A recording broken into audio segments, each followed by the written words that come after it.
Hierdie is Landbouweekblad se weervernoot video vir hemel en aarde.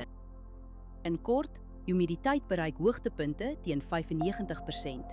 Risiko vir swamdruk is hoog. Hier is die besonderhede. Sedert Januarie het ons 342 mm reën gehad, 89% meer as die 5-jaar gemiddelde. Groeigraaddae staan tot dusver op 1213.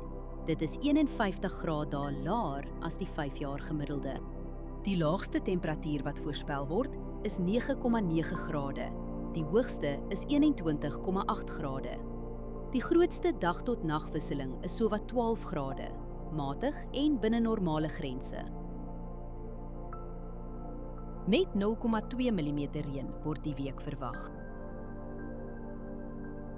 Die hele week is stil, geen noemenswaardige wind daar nie. Wind bly deurgaans onder 15 km/h. Let op, windrigting, windvlae, temperatuur, humiditeit en delta T voor jy spuit.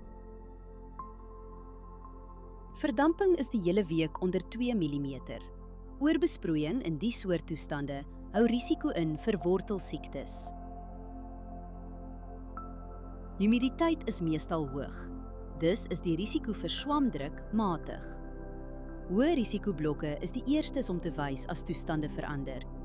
As jy een ding doen, oorweeg dit om die stil, droë weer te gebruik vir 'n voorkomende swamdoder toediening. Hierdie weerinligting is gebaseer op werklike data vanaf meetstasies. Die data word deur TerraClim skoongemaak en geverifieer. KI-interpretasies word deur grondwaarheidsdata onderlê, aangedryf deur Villa Crop Protection. Hierdie verslag is met die hulp van kunsmatige intelligensie gegenereer en is nie professionele advies nie. Gaan na weather.villacrop.co.za en kies die weerverslag vir jou streek.